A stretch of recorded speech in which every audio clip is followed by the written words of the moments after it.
Atreverse a soñar, aprender a creer, sonreír, intentarlo y perder. Atreverse a reír, aprender a llorar, sonreír al partir, sonreír al llegar. Atreverse a saltar a pesar de... Hola, sean todos bienvenidos a un programa en el que pretendemos pues, hacerles sonreír, disfrutar de la vida, en fin, pasar un buen momento. Claro, que no sé yo si he elegido bien los invitados para este programa, porque con uno vamos a hablar de Venezuela y otro nos va a hablar de un libro que se titula Crisis, así que vamos a ver cómo enfocamos esto de una manera que no sea la habitual en el común de los medios de comunicación y que podamos también pues, poner un poco de ironía en el programa. Para eso, aunque él es el CEO de Consultores Cárdenas, él sabe torear bien, ha toreado en muchas plazas. Hoy no vamos a enseñar su foto de torero, pero que no se relaje, que en cuanto cojamos otra vez confianza la volvemos a mostrar. Está con nosotros William Cárdenas. Bienvenido, William. Muchísimas gracias, María José. Encantado de estar otra vez aquí. ¿Es verdad que tú no pierdes la sonrisa, aunque vayamos a hablar de Venezuela? No. Yo creo que la sonrisa es optimismo, esperanza, y eso es lo que nos alimenta, ¿no? Si no, estuviéramos rendidos, ¿no? William, ¿llevas mucho tiempo sin ir a Venezuela? Llevo exactamente 17 años. Caray. 17 años sin ir. Caray. Bueno, pues creo que nos conocíais, pero me habéis acompañado a lo largo del tiempo en diferentes etapas. Presentamos ahora a un periodista y escritor que, bueno, cuando yo presentaba Caliente y Frío, tuve una vez guión en el programa. Información siempre, porque Isabel Roba me la presentaba y me la preparaba fenomenal, pero guión una vez, en unos premios que entregamos en el Carlos III. Yo ver un guión que no lo había visto nunca en mi vida en el programa, pues claro, me llenó de alegría. El autor hoy nos acompaña, es Mario Zótola. Mario, bienvenido. ¿Qué tal? Buenos días, gracias. Muchas vivencias, muchos años. Es cierto, muchos años, el tiempo pasa muy rápido, pero sí recuerdo aquellos guiones. Bueno, ya sabes que un gran profesional de la radio dijo que la mejor improvisación es un buen guión.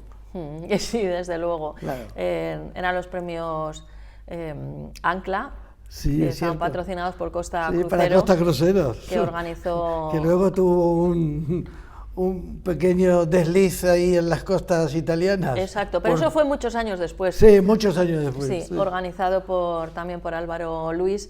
Y mira, ese día presenté los premios como hacía con el programa. Tuve la oportunidad de trabajar con Alfonso Eduardo, quien en nuestra profesión ha requerido nada más de su nombre para ser conocido. Sus apellidos son Pérez Orozco, recientemente ha fallecido.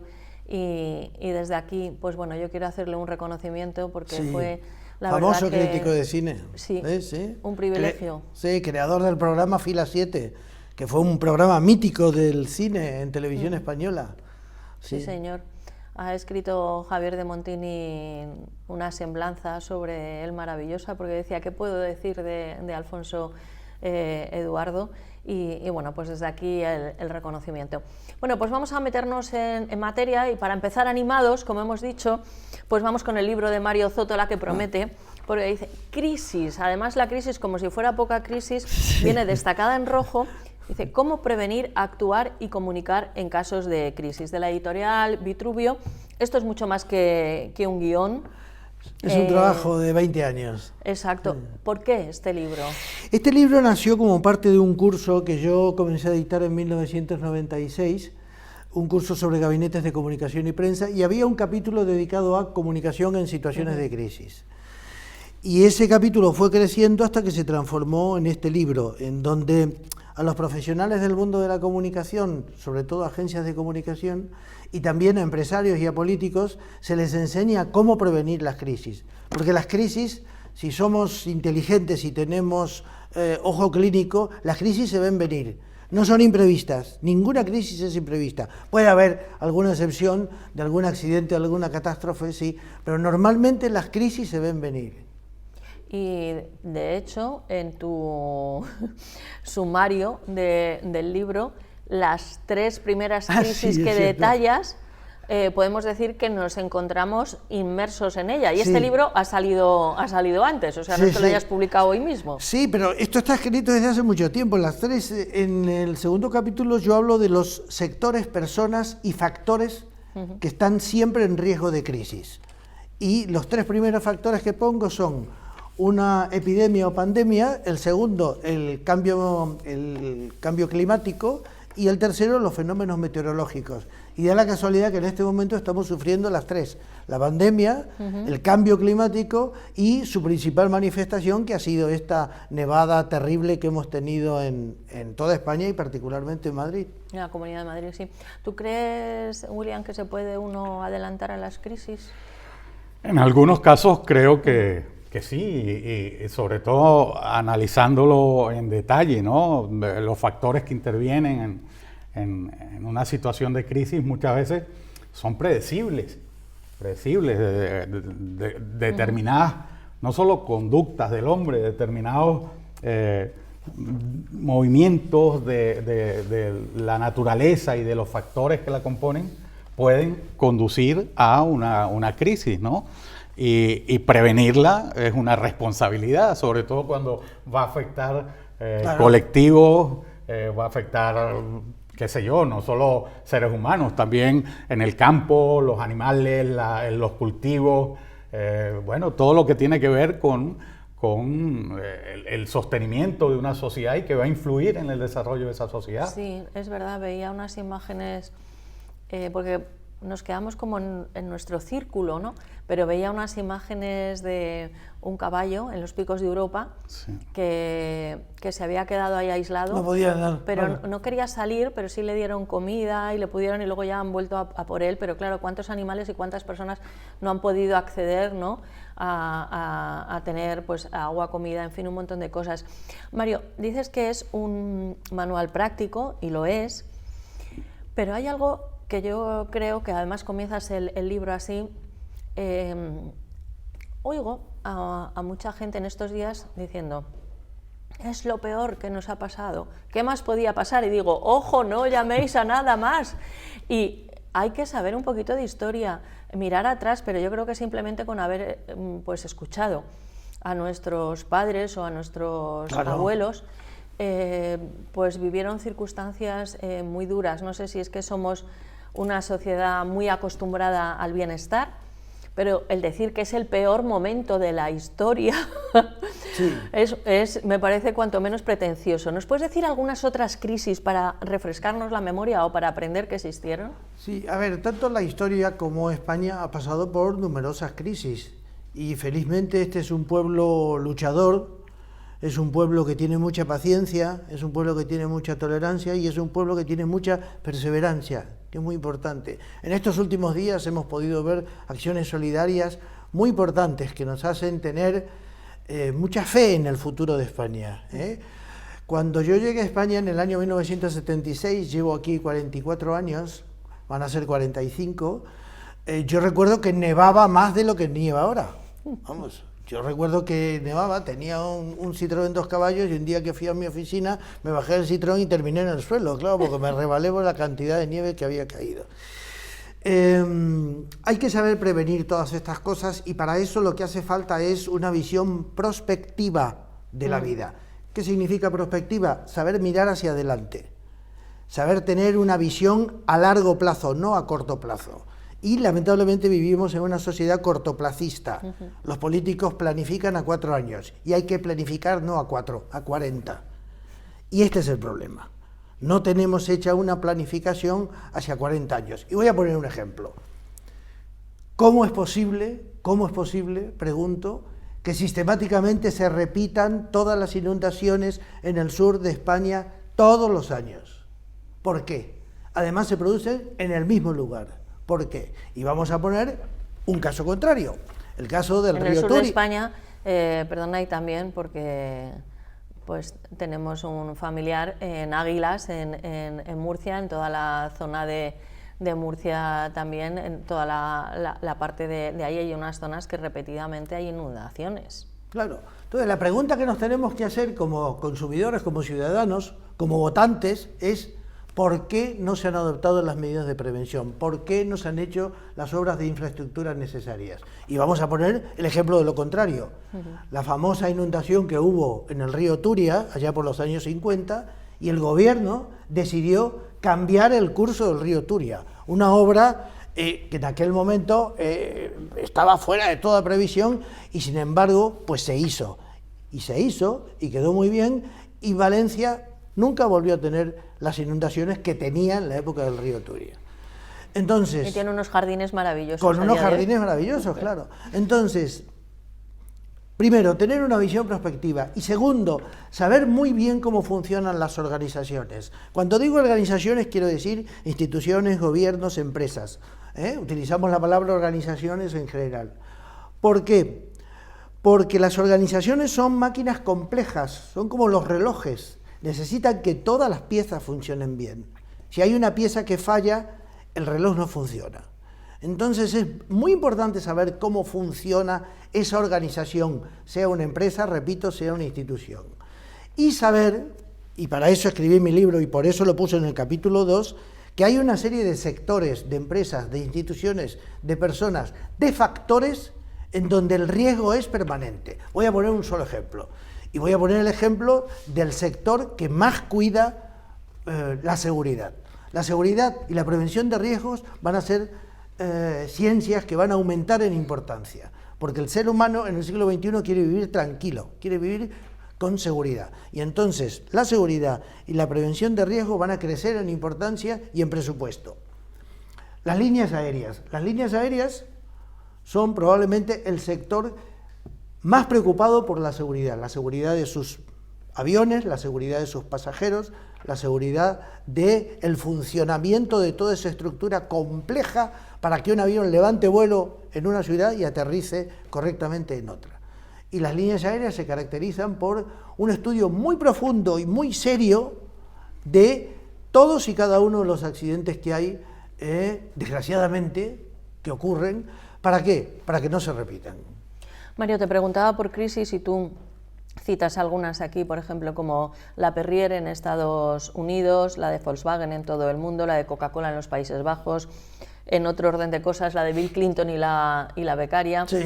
También sale a relucir José Luis Rodríguez Zapatero, el presidente apodado Bambi por el escritor Raúl del Pozo. Sí. En fin, hablas de muchísimas crisis. Aquí la peculiaridad es que cómo se afronta esta comunicación, porque generalmente lo que podemos pensar es que se van copiando unos a otros, pero cuando hay algo nuevo, digo nuevo muy matizado como una pandemia que no ha sucedido, algo parecido por lo que vemos en los libros de historia desde hace 100 años, claro, no existía hace 100 años los medios de comunicación que Exacto. tenemos ahora. Sí. ¿Cómo hacemos? ¿Qué es lo que hay que...? Lo primero que hay que hacer es aceptar la realidad, aceptar la crisis. Cuando fue la crisis económica del año 2008, el problema del gobierno de Zapatero es que no querían aceptar la realidad, y la realidad era la crisis económico-financiera provocada por Lehman Brothers, que nunca se investigó bien, y si se investigó no se dieron las conclusiones de por qué Lehman Brothers seguía funcionando cuando todos los fondos que tenían eran artificiales. Es decir, esto lo ha dicho muy bien el profesor Guy de Liébana, el economista. Ellos hacían unos paquetes de hipotecas y de cada 10 hipotecas que metían en un paquetito, y además se utilizaba el diminutivo con ironía, de cada 10 hipotecas que metían en un paquetito, 9 eran fallidas seguro y solo una era buena. Y esas 10 hipotecas se las vendían a un banco europeo, y el banco europeo lo compraba como bono, y luego resultó que se produjo la crisis. Muy bien, cuando se produce la crisis hay que aceptarla, hay que admitirla, hay que asumirla, no hay que escaparle, no hay que cometer el error de decir no vamos a pronunciar la palabra crisis, no, hay que aceptarla. Y yo recomiendo siempre a las empresas que he asesorado y a las que podría asesorar, siempre recomiendo lo mismo: convoque a usted a los expertos que haya en el país. Convoque a esos expertos, porque cuando hay una crisis no hay que mirar el presupuesto, hay que invertir lo que sea necesario con tal de solucionar la crisis. Si no los tiene, convoque a los expertos. Y los expertos verdaderos, los expertos ciertos, le van a ayudar. Y los expertos de todos los sectores, porque cuando hay una crisis no debe haber ideología política. Lo importante es solucionar la crisis. Y cuando es una crisis social como la pandemia que estamos sufriendo, más aún. Hay que tener amplitud de miras, hay que tener espíritu de Estado y convocar a todos, porque todas las opiniones son válidas y sobre todo las opiniones de los profesionales del sector específico en donde se produzca la crisis. Querido Mario, qué difícil es lo que dice William Cárdenas, que hoy nos acompaña, pues es la voz y el rostro desde hace muchos años para contar lo que está pasando realmente en Venezuela, que podemos ver en muchos medios de comunicación. Dice Mario que convocar a los expertos, ¿no? Hay que querer conocer a esos expertos. ¿Cómo has hecho, cómo habéis gestionado para que se os oiga? Yo recuerdo un viaje que hicimos hace unos años al Parlamento Europeo, a Bruselas, y bueno, tú aprovechaste enseguida, porque íbamos por el programa que hacíamos en la radio, pero tú aprovechaste enseguida para que se oyera la voz también de Venezuela para participar en una serie de actos. ¿Cómo se abre uno camino? Porque injusticias hay muchas en el mundo, pero para que se ponga el foco ahí, ¿cómo se hace, William? Cuesta muchísimo, ¿no? Y yo te agradezco, María José, que una vez más podamos hablar de Venezuela en tu programa, ¿no? Efectivamente, en aquella ocasión,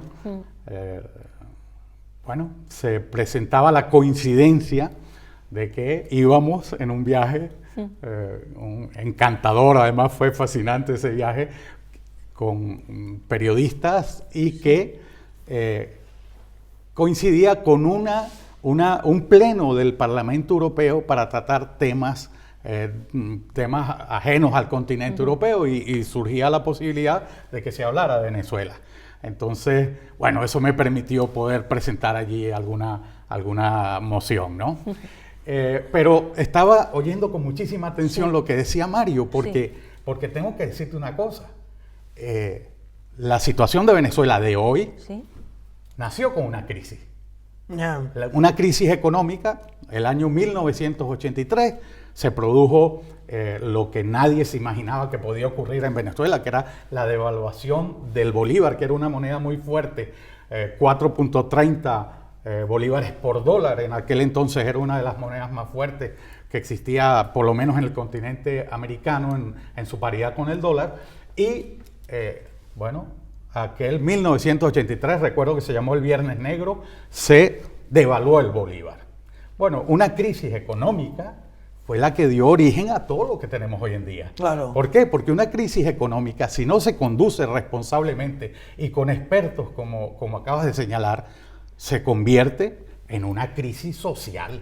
Es irremediable, o sea, claro, la relación, el efecto es directo. Y en Venezuela, una vez que se produjo la crisis económica, a los 6 años teníamos la crisis social.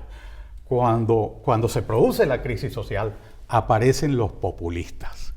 Los populistas que son expertos en nada. Claro. O sea, no saben hacer otra cosa que populismo. Entonces a nosotros en Venezuela, bueno, pues a los 6 años de la crisis económica, en 1989, se produjo aquel estallido, el llamado Caracazo. Todo el mundo, la gente se echó a las calles a saquear los negocios. Bueno, ahí apareció Chávez. Enseguida apareció Chávez. Cuando se produce una crisis económica y una crisis social, el efecto conduce irremediablemente a una crisis política. Y en Venezuela, que era una democracia espejo en la que se miraban muchas democracias latinoamericanas, bueno, vimos el año 1992, 2 golpes de Estado.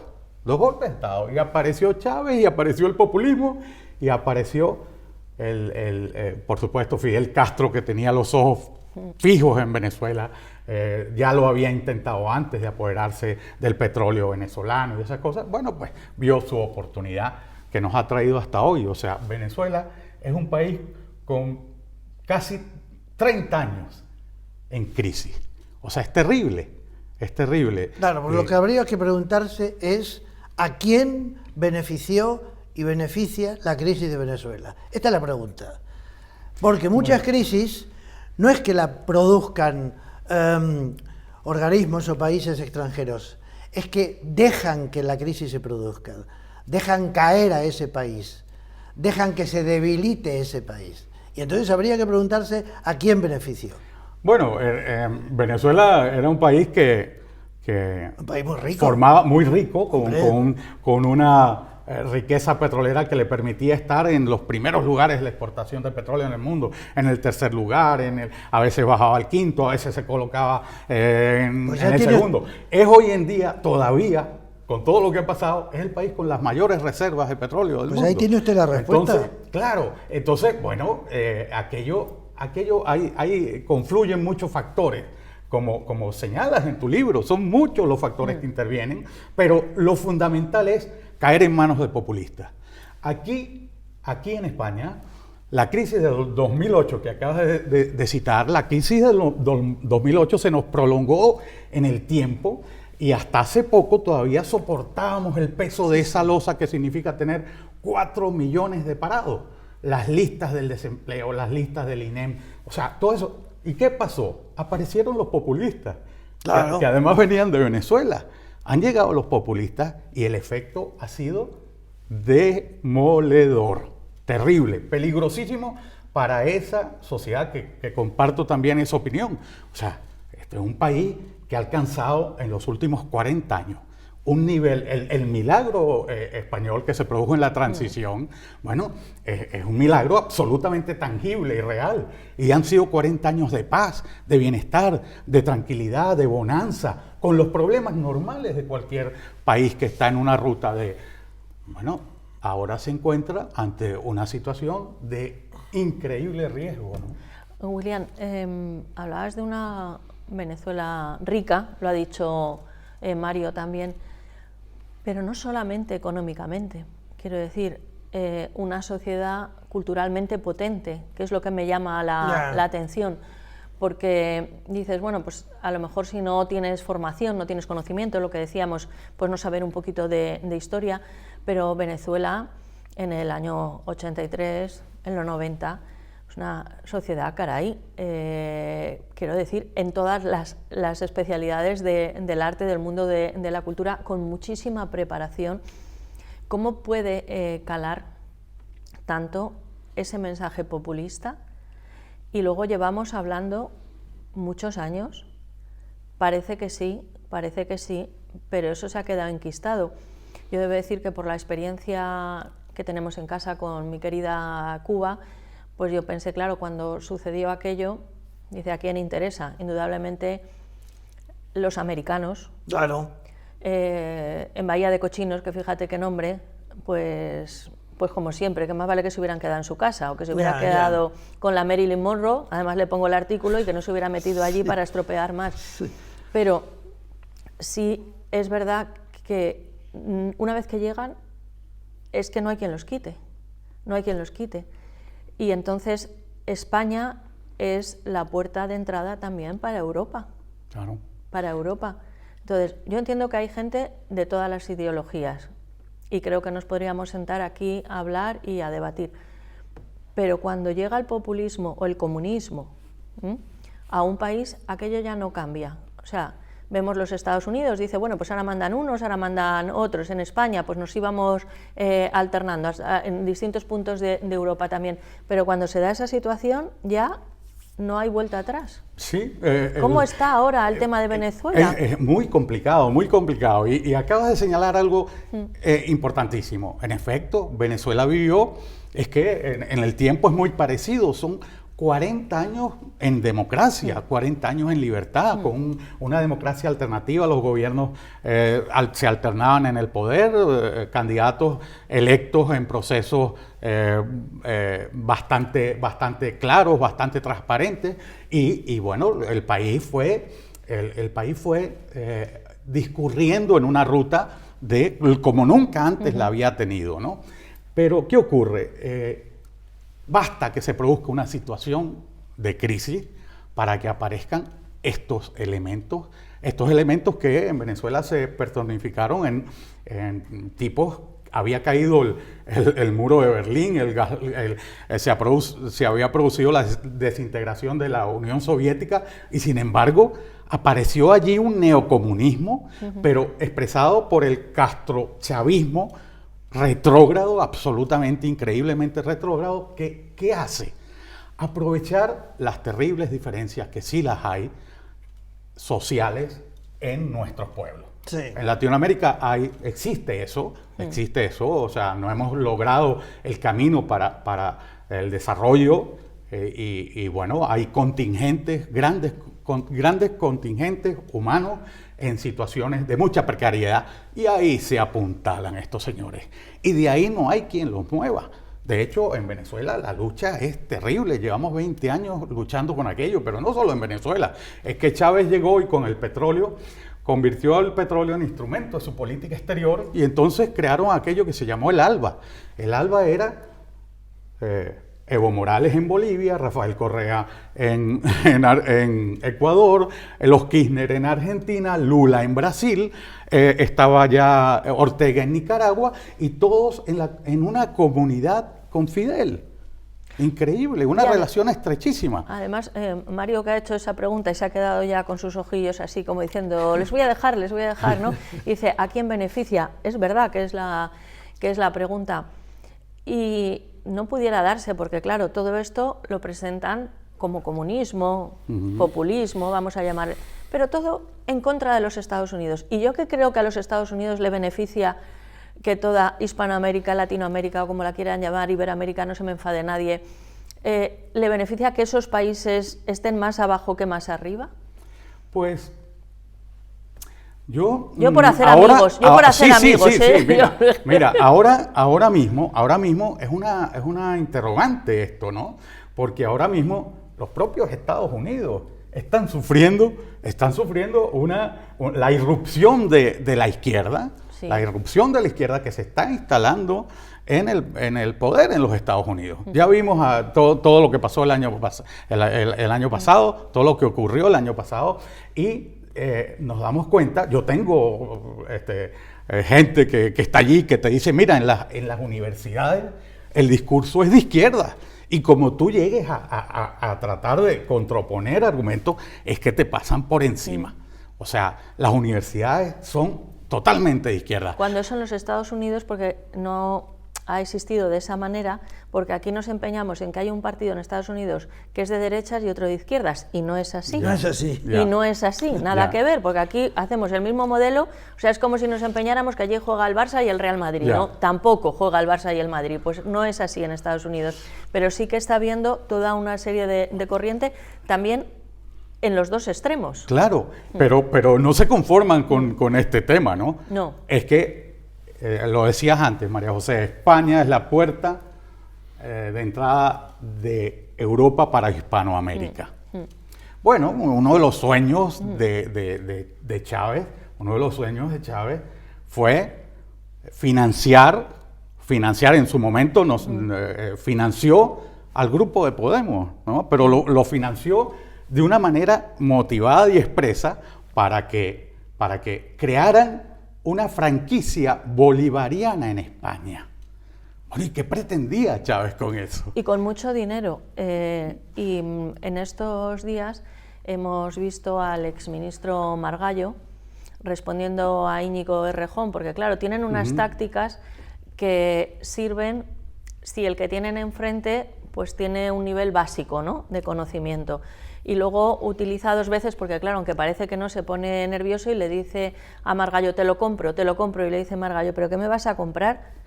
¿Cómo me vas a comprar eso que te estoy diciendo si es contrario a lo que tú dices? No, porque él quería ver como que con Venezuela no le parecía tan bien, y entonces Margallo le cita su tesis doctoral, donde está. Pero todas estas cosas que parece, tú has dicho, ¿a quién beneficia, no? Y luego otra pregunta siempre en casi todas las cosas de la vida, ¿esto quién lo paga? Ah, claro. ¿Esto de dónde sale? ¿De dónde salen los fondos? Porque claro, ahora ¿quién lo financia? Ahora terminamos este programa, ¿no?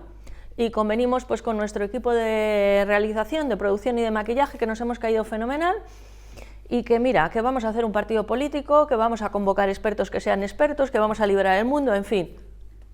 ¿Y cómo hacemos la campaña? ¿A dónde vamos, alma siempre de hay cántaro? alguien que paga. O sea, ¿quién lo paga? Claro, se necesita dinero. Claro, siempre hay alguien que paga. Pero quizá ahí esté uno de los, desde mi punto de vista, uno de los errores del gobierno de Rajoy. Rajoy tendría que haber dicho la verdad sobre todo lo que ocurrió en Cataluña, porque ese movimiento que hubo en contra del Estado español fue financiado por alguien, fue financiado por un grupo de personas, y lo tendrían que haber desvelado, los tendrían que haber descubierto y los tendrían que haber denunciado. Bueno, las urnas no se pagaron solas, mira, no llegaron solas a España. Mario, ¿Por qué las dejaron entrar? ¿Quién las pagó? El chavismo, Mario, viene financiando movimientos en Europa desde hace mucho tiempo. A Syriza en Grecia lo financió el chavismo. Ha financiado movimientos en Italia, ha financiado movimientos en Portugal y, por supuesto, movimientos en España. Y eso de franquicia bolivariana, eso es un cuento. Esto es castrocomunismo puro. Sí. Bolívar, cuando Bolívar murió en 1830, Carlos Marx tenía 12 años. ¿En qué puede haber influido Carlos Marx en el pensamiento de Bolívar?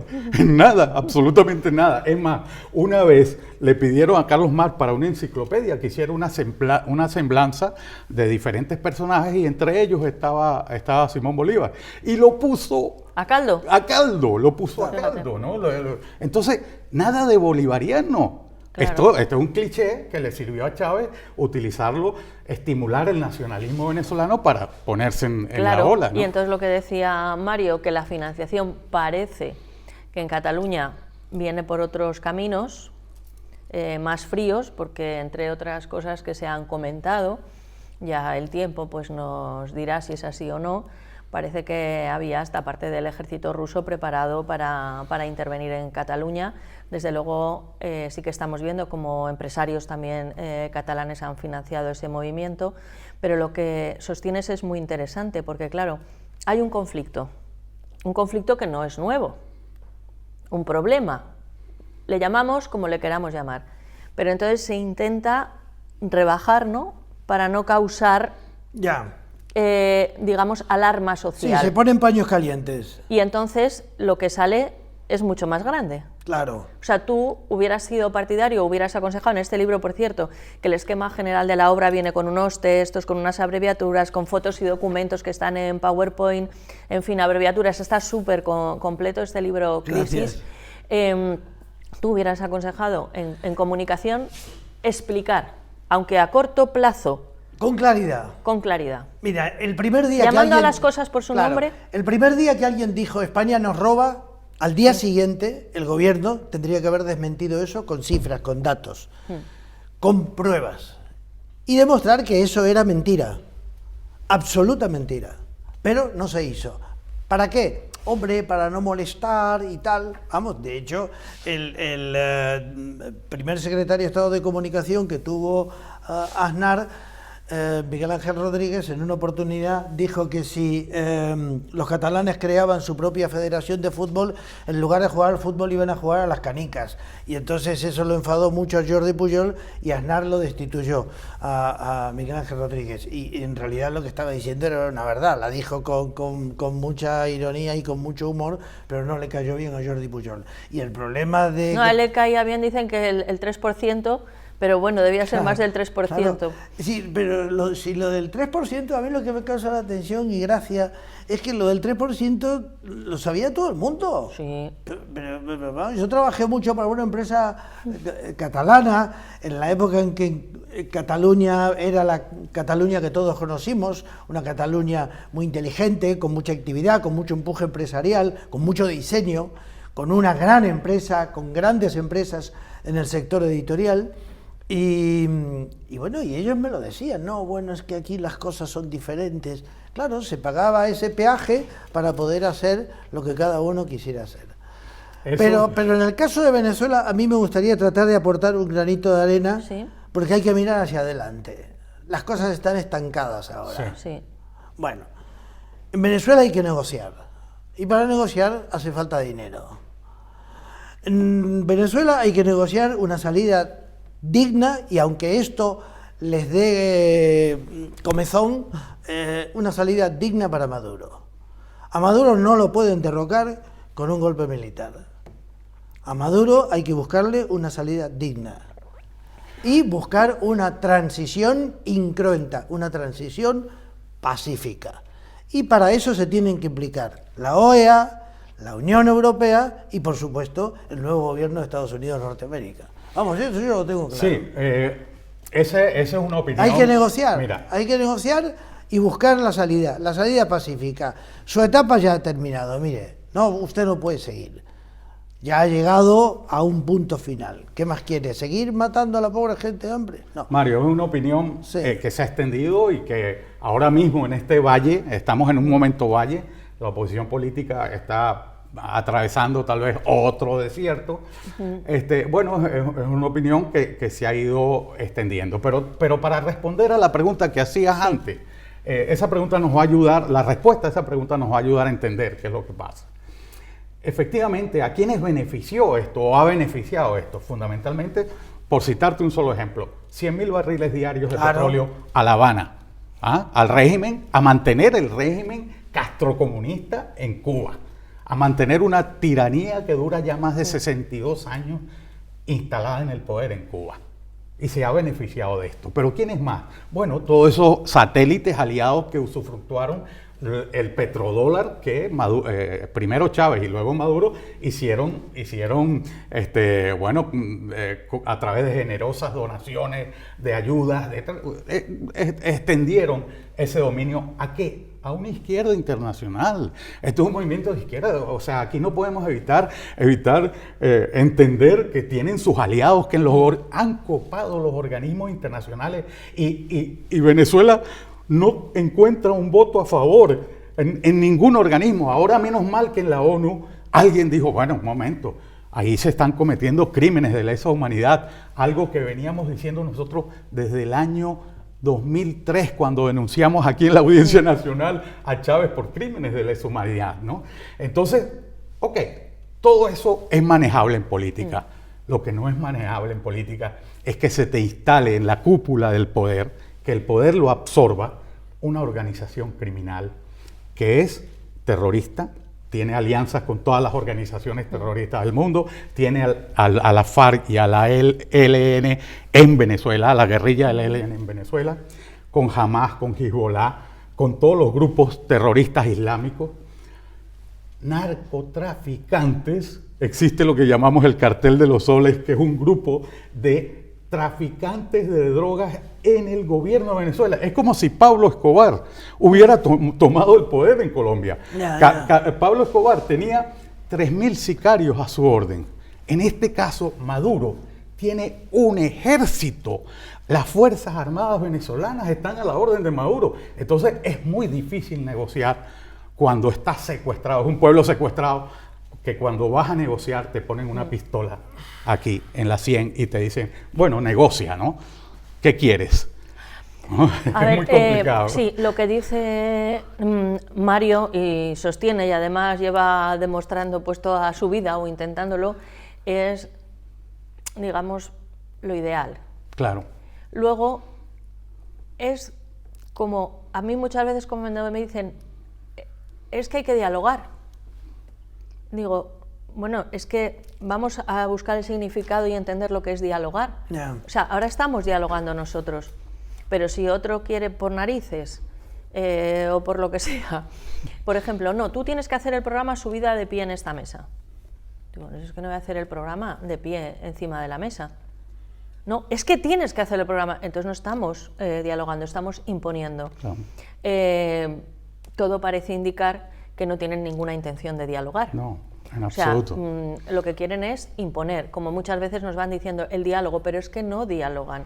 Llama especialmente la atención, William, el papel que tuvo, y no sé si sigue teniendo, Bestringe, al que conocí y entrevisté en su etapa de Alianza Popular, o sea, en el siglo pasado, que ya me llamó la atención fuera de la entrevista que fue en Caliente y Frío, estando en Alianza Popular, a quien comentó que votaba, que por supuesto no era el partido en el que trabajaba, y esa relación que ha tenido, no sé si sigue teniendo con Venezuela, y la defensa férrea que hace Rodríguez Zapatero de Venezuela. O sea, quiero decir, no sé, si sale y dice, mira, es que necesito este dinero para vivir, me parecerá mal, pero lo entenderé, quiero decir. tendrá una justificación, que me parecerá mal, pero una persona que ha nacido en España, hombre, León, Ponferrada, un aire tan sano, tan fresco, que se ha criado en Europa, que vaya a Venezuela y gire la cabeza de esa manera. No tiene explicación, ¿no? La conducta del expresidente José Luis Rodríguez Zapatero no tiene ni explicación ni justificación alguna, porque ya él sabe perfectamente que sus aliados ideológicos y a quienes defiende a capa y espada son delincuentes, pero que están acusados, están señalados por la ONU por haber cometido crímenes de lesa humanidad. Cuando yo hablo de cuál es mi camino, ¿no? Mi camino, pues por supuesto, yo creo en la justicia. Y nosotros llevamos muchos años trabajando para que esta gente tenga que, en su momento, cuando toque, rendir. Son crímenes imprescriptibles, ¿no? Y llegará su momento en el que tengan que sentarse en el banquillo y rendir cuentas de lo que han hecho, de las barbaridades. Han torturado, han asesinado, han violado, han hecho de todo. Todo el Estatuto de Roma tiene previstos los tipos penales que se consideran crímenes de lesa humanidad. Bueno, están todos. La privación intencional de alimentos y medicinas, eso conduce al exterminio de un pueblo. 5 millones de venezolanos deportados prácticamente, o sea, un desplazamiento forzoso de 5 millones de personas. Es que se dice pronto, es que son unos delincuentes. Bueno, cuando estos señores estén en el banquillo, ¿dónde va a estar el señor Zapatero? Que ha sido su aliado, su publicista, su benefactor. Ha estado lavándoles la imagen durante muchísimos años. ¿Un país de cuánta población más o menos? 30 millones de habitantes. Por eso es que estamos hablando de una proporción grandísima. Altísima, exacto. Vamos a retomar un poquito el libro Crisis de Mario Zótola para explicar a nuestros espectadores, bueno, que hay algunos capítulos interesantísimos, ¿no? Porque hablas de altos cargos políticos, institucionales, administraciones, empresas, seguridad, prevención, tal. ¿Grabaciones clandestinas? ¿Perdón? ¿Grabaciones clandestinas? Ah, sí. Bueno, esto es casi podríamos decir que es una cosa rutinaria, ¿no? De hecho, hay un policía detenido, que algo tendrá que decir en algún momento el Ministerio del Interior. ¿En Villarejo? Que bueno... Pero Villarejo yo creo, no lo cito yo. Es un personaje de película, ¿eh? Bueno, de varias películas, yo no lo... Sí, probablemente una serie. Pero yo pienso que tiene varios dobles, 5, 10, 15 o 20, porque es imposible que se haya reunido con toda España, que haya grabado a toda España y parte del extranjero. Bueno, aquí lo que habría que preguntarse es quiénes son las fuentes que alimentan a Villarejo. Ah, vale. Eso por un lado. Y por otro lado, habría que preguntar también quiénes son los poderes que permiten la existencia de Villarejo.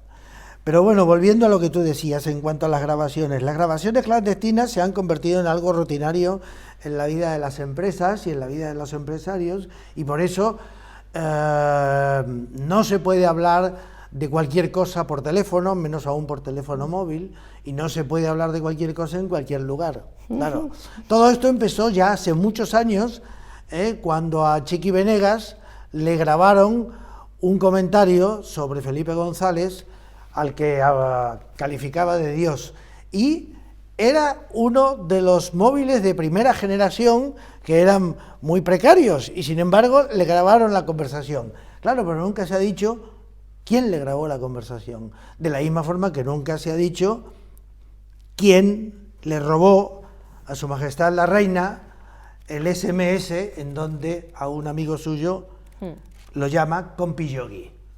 Nunca se ha dicho quién lo grabó, quién lo robó y por qué se usó como se usó. Y sería bueno que se dijera. Por supuesto. ¿Y quién tiene acceso a eso? Claro, sabemos que nosotros... ¿Y quién tiene acceso a esa documentación? Porque eso significa que el móvil de Su Majestad la Reina, que nos merece todos nuestros respetos, estaba controlado.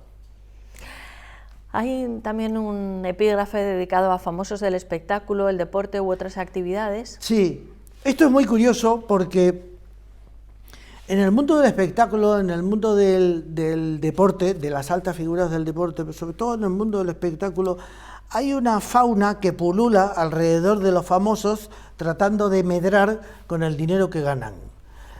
Y como casi siempre son hombres, pues los caminos para sacarle dinero son 3 o 4, ¿no? Uno es el juego, especialmente el póker, otro es el sexo, a muchos les gusta la velocidad, y ahí tenemos los casos de los jugadores de fútbol a los que detienen y les causan problemas a sus equipos de fútbol porque tienen que pagar cuantiosas multas para que los dejen en libertad.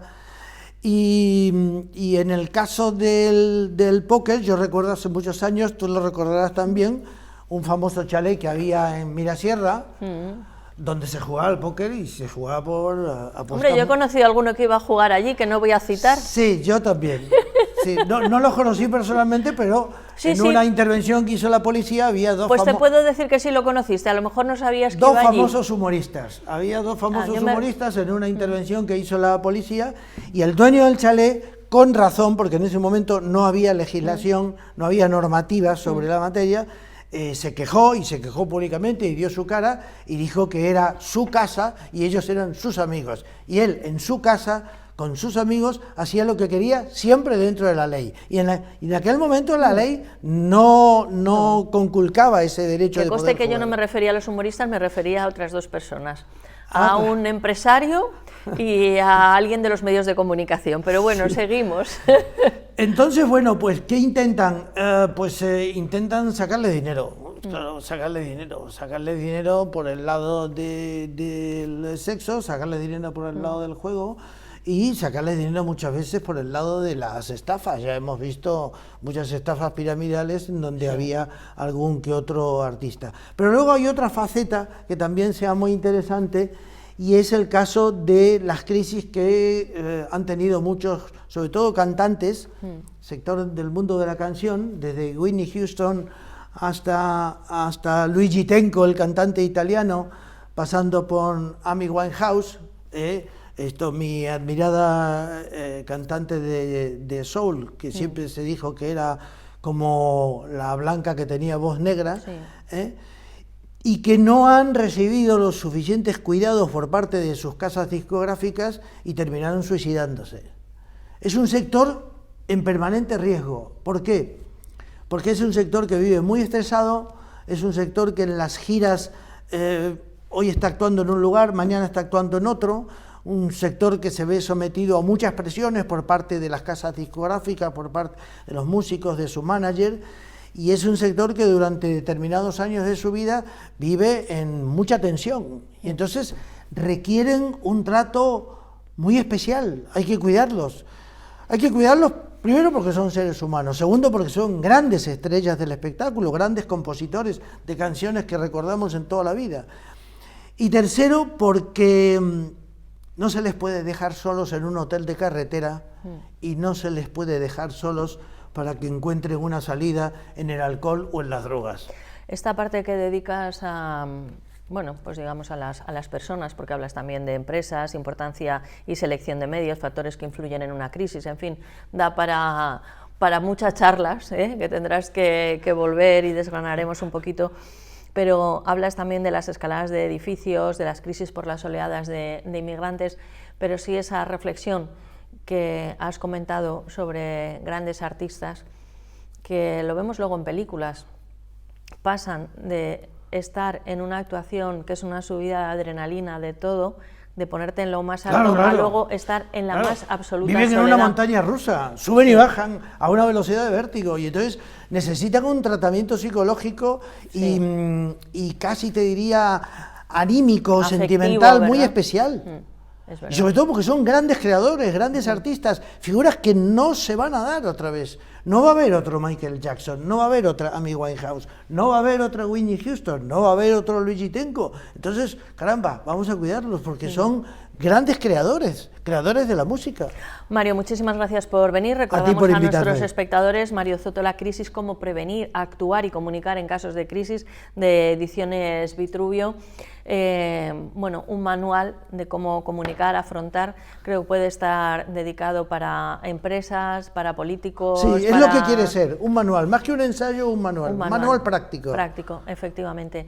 Y a William Cárdenas, CEO de Consultores Cárdenas, gracias por hablar con la claridad con la que hablas siempre, y no sé si quieres añadir algo del momento en el que está Venezuela ahora y que no te haya dado pie para explicarlo. Bueno, yo creo que es un momento difícil, ya los anteriores han sido bastante complejos y ahora requerimos de un esfuerzo colectivo que involucre a todos los sectores de la sociedad.